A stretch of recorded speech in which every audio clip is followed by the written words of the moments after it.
She's in the power post. You said over just there. Thanks. We'll open up to questions for Coach. James, you mentioned the intensity last week, and you said kind of early in the season that you wanted to see it get up a notch. Did you sense that at all this week so far? Yeah, I thought yesterday was really good, probably the best Tuesday practice we've had in 3 years. Blake, run off the field! Probably as good as we've had since we've been here. I thought today was really good. We'll go back and watch the tape, but I thought the energy was really good. I think our scout teams have improved so much that it really makes a huge difference for us. So I've been really pleased with those guys. A lot of clapping there, Dan. What was the celebration for? The guy earned his stripe. Something we've been doing this whole camp. Really from the beginning of camp, that the veterans at each position determine when a guy has earned a stripe.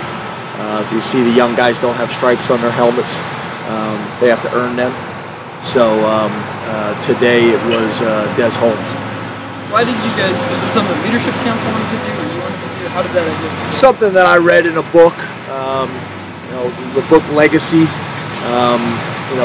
We talk about giving these guys kind of feedback of when they're starting to kind of figure it out based on our standards and expectations, but to give them something tangible to say, look, you're really doing a good job for us. It's something I really kind of wanted to do year one, but I didn't really know how to implement it because you take the stripes off the veterans. So we didn't want to do that, but we just figured let's start doing it now, and then 4 years from now, everybody's kind of gone through it, and you say, well, it took me 3 weeks to earn my stripe, or it took me 2 months to earn my stripe, or whatever it is. But it's something I've been wanting to do since year one, so we finally came up with something that we were all comfortable with, that is just all new players into the program. What sorts of things, James, go into it? Is it just on the field, or is it? No, it's everything. It's how they are in meetings. It's how respectful they are of the senior players, how coachable, are they going to class consistently, are they working hard in the weight room. It's everything. It's basically the veteran leadership players that we have, basically are saying, you're doing a really good job, and I'm comfortable with the direction you're headed in terms of how we do things around here at Penn State. And it's something that each position and each position coach are kind of handling on their own. They may make it a big deal at the end of practice and do it that way. They may do something in their position room. It's however they want to handle it, kind of a rites of passage type of deal. What's the response been from the team? Have they embraced it? Yeah, it's been good. Yeah, it's been really good. Again, we're handling it position by position.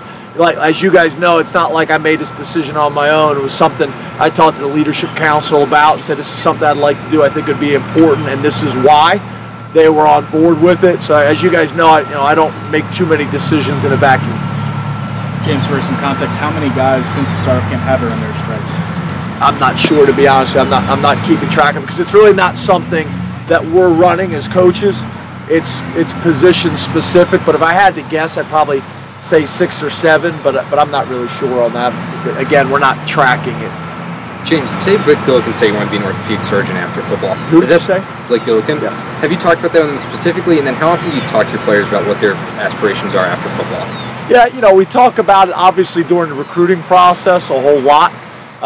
And then I think once they get here, a lot of them think they have a really good idea of what they want to do. And then they get here and start taking it no different than any other college student. And maybe it's not what they thought it was. So I think you have that conversation during the recruiting process. And then basically by their sophomore year, they better have figured out what they want to do. And then they're kind of headed in that direction. So that conversation will happen again at that point. And then once they kind of figure out what they want to do and they're doing some things academically, then that's where our player development program kicks in, and now we want them to start to network and internships and things like that. So probably 3 conversations, one during the recruiting process, one about their sophomore year when they're declaring a major, and then now when they're a junior or senior and are starting to realize that real life is coming and I need to get prepared for it. James, are you guys wearing different helmets, or they kind of look different? Is it just me? No, you probably see some of the linemen have the extra shell, but we've wore those for 3 years. That's part of a concussion study that we've been a part of for 3 years, so that's not different. James, last year you guys won 5 coin tosses and received on all 5. So far this year, you've won them both and you're deferring. Is that just by chance, or are you kind of managing that aspect of game management differently this year? Yeah, it's gut. It's my gut feel. I usually talk to Brent and Joe and get their input on it before.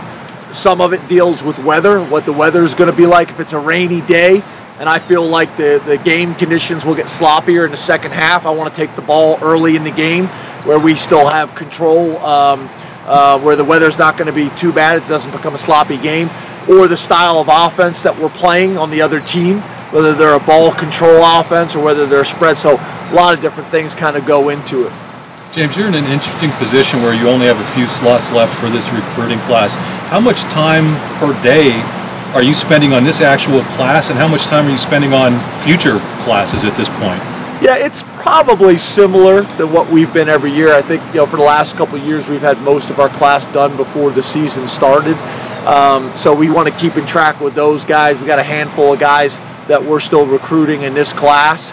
And then we have, obviously, the next class that we're actively involved in and trying to build those relationships with now. So, I would say probably 30 to 40% of our time is on this current class, and 60 to 70% of our time is on the next class. And I'd say typically that's probably the case. Coach, how big of a recruiting tool is a packed Beaver Stadium like it was this past Saturday when you've got young players there maybe for the first time? They look around them and see the atmosphere. How much does that play to your advantage? I think it's dramatic, and I know that not because of now, because I've always been on the other end of it, and I know what you'd be amazed what a packed stadium does, what fans on Twitter do. It makes a huge impact. So when you're able to say 109,000, that's something that really differentiates us. We use that 107K since we've been here. That's something I'm passionate about. When you're above kind of 102, you differentiate yourself, and I think that's what we're all trying to do in any industry, in any business, is find a way to differentiate yourself, and Beaver Stadium allows us to do that in its current model.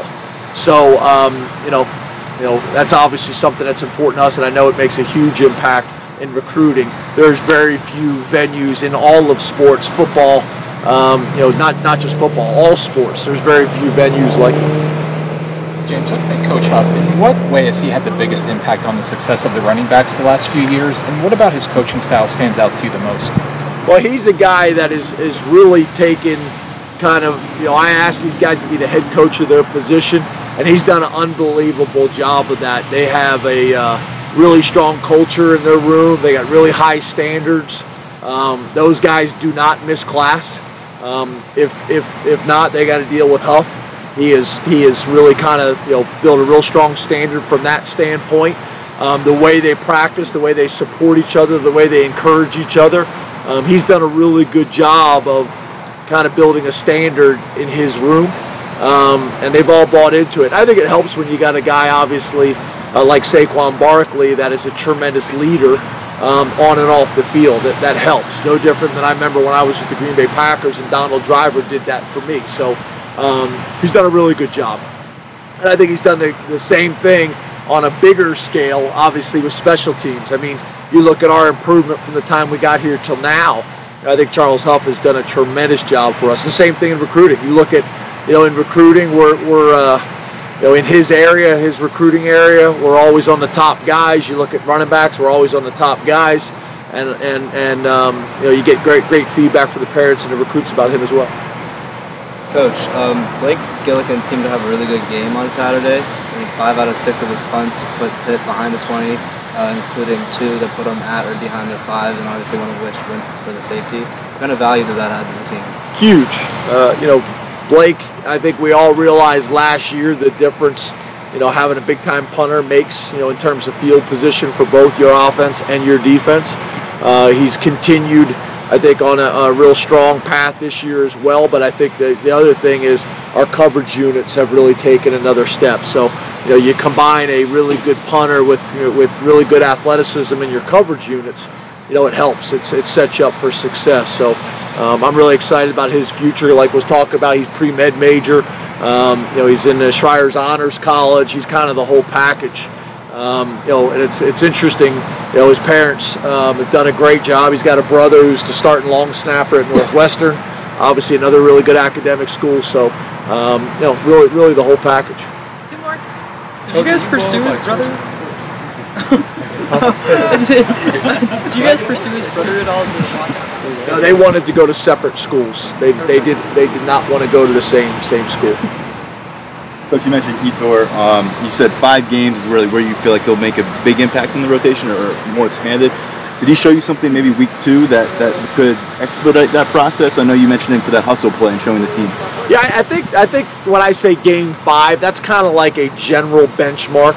That if you decide to play a true freshman, you're hopeful that by game 5 that they've gained enough experience that they really start to factor in.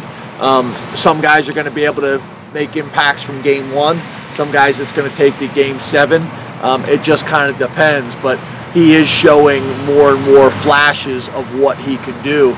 The scary thing is, typically guys don't start to play really fast and really aggressive until they're confident with what they're doing, and I think he's only going to get more aggressive and more explosive as he gets confident with his assignments. Right now he's thinking a lot. They trade the tight end, they motion, all these things affect his assignment, and he's thinking a little bit right now. I think he's done a really good job of not allowing all those different assignments and different formations and different things that he's seen to kind of paralyze him. He's playing really fast and really aggressive, but he's got a skill set. He's got length, he's got strength, he's got athleticism. I think he's got a really bright future for us. Thank you, Coach. Thanks, guys. Thank you. Thanks, Coach. I thought it was Mike Kelly.